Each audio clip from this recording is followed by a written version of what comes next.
खास करून इयत्ता 10वीच्या विद्यार्थ्यांसाठी आहे, जो सायन्स ए विज्ञान 1च्या प्रकार नंबर 2 मध्ये आधुनिक आवर्त सारणी मॉडर्न पिरियडिक टेबलमध्ये पिरियड नंबर 3 मधली मूलद्रव्यांची नावं कशी लक्षात ठेवायची, त्याच्यासाठी कोणती ट्रिक लक्षात ठेवता येईल. एकदा जर काही वाक्य पाठ झालं तर तुम्हाला त्याच्यामध्ये मेटल्स कुठले कुठले आहेत, धातू कोणकोणते आहेत, नॉन मेटल्स कोणकोणते आहेत, अधातू कोणकोणते आहेत, मेटोलाइट्स कोणकोणते आहेत, धातू सदृश्य मूलद्रव्ये कोणकोणते आहेत, त्यांचे अणुअंक, त्यांचं इलेक्ट्रॉन स्वरूपन, इलेक्ट्रॉनिक कॉन्फिगरेशन हे तुम्हाला सगळं कळेल.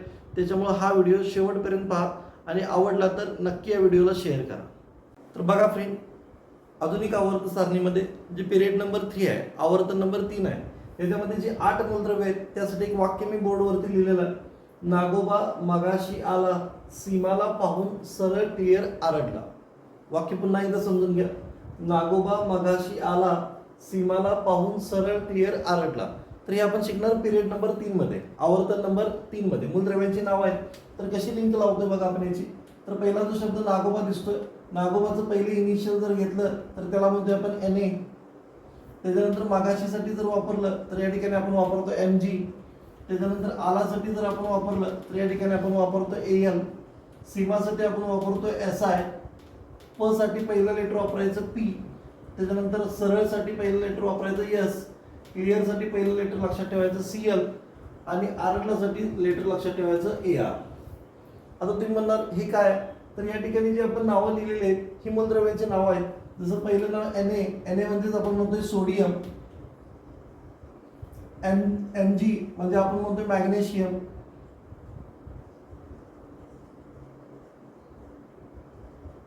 Al म्हणजेच आपण म्हणतोय त्या ठिकाणी ॲल्युमिनियम. Si म्हणजे आपण म्हणतोय सिलिकॉन. P म्हणजे त्या ठिकाणी नाव घेता येईल आपल्याला फॉस्फरस.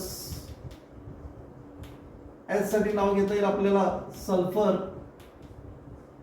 Cl साठी नाव लिहिता येईल आपल्याला क्लोरीन आणि Ar म्हणजेच आर्गॉन. तर ही पिरियड नंबर 3 आवर्तन 3 मधली नावं आहेत. नागोबा मगाशी आला, सीमाला पाहून सरळ क्लिअर आरडला म्हणजेच Na, Mg, Al, Si, P, S, Cl आणि Ar. त्याच्यामध्ये Na म्हणजे सोडियम, Mg म्हणजे मॅग्नेशियम, Al म्हणजे ॲल्युमिनियम, सिलिकॉन म्हणजे Si म्हणजे सिलिकॉन, P म्हणजे फॉस्फरस, S म्हणजे सल्फर, Cl म्हणजे क्लोरीन आणि Ar म्हणजे आर्गॉन. म्हणजे एक वाक्य लक्षात ठेवलं तर आपली 8 मूलद्रव्यांची नावं, 8 एलिमेंटची नावं आपल्या समोर येतात. यांच्यामध्ये जर यांचा सिक्वेन्स बघितला तर पहिला जो सोडियम आहे त्याचा ॲटॉमिक नंबर आहे 11, अणुअंक आपण ज्याला म्हणतो. मॅग्नेशियमचा ॲटॉमिक नंबर आहे 12, ॲल्युमिनियमचा आहे 13, सिलिकॉनचा आहे 14, फॉस्फरसचा आहे 15, सल्फरचा आहे 16 आणि Cl म्हणजे क्लोरीन आहे 17 आणि आर्गॉनचा आहे 18. अशी मूलद्रव्यांची यादी आहे आणि यांच्यानुसार त्यांचं आपण इलेक्ट्रॉनिक कॉन्फिगरेशन, इलेक्ट्रॉन स्वरूपन सुद्धा व्यवस्थित मांडू शकतो. याच्यामध्ये जी पहिली 3 दिसतात हे आहेत मेटल्स, ज्याला आपण मराठीमध्ये धातू असं म्हणूया. मधला जो दिसतोय त्याला आपण म्हणतो मेटलॉइड्स, ज्याला मराठीमध्ये धातू सदृश्य असं म्हणता येईल. त्याच्यानंतर पुढची जी 3 दिसतात हे आहेत नॉन मेटल्स, ज्याला आपण मराठीमध्ये अधातू असं म्हणूया. आणि लास्टचा जो आहे त्याला आपण इनर्ट गॅस म्हणजेच काय म्हणतोय मराठीमध्ये निष्क्रिय वायू असं देखील म्हटलं जातं. म्हणजे एका वाक्यानुसार आपल्याला 3 मेटलची नावं, एका मेटलॉइडचं धातू सदृश्याचं नाव, पुढच्या 3 नॉन मेटलची नावं म्हणजे अधातूंची नावं आणि शेवट येणारं त्याच्यामध्ये इनर्ट गॅस म्हणजे निष्क्रिय वायू याचं सुद्धा नाव आपल्याला पाठ करता येईल. ही जर ट्रिक आवडली असेल तर आपल्या चॅनलला सबस्क्राईब करा आणि अधिकाधिक व्हिडिओसाठी या चॅनलला शेअर करा. तोपर्यंत पुन्हा भेटूया नवीन व्हिडिओमध्ये. बाय.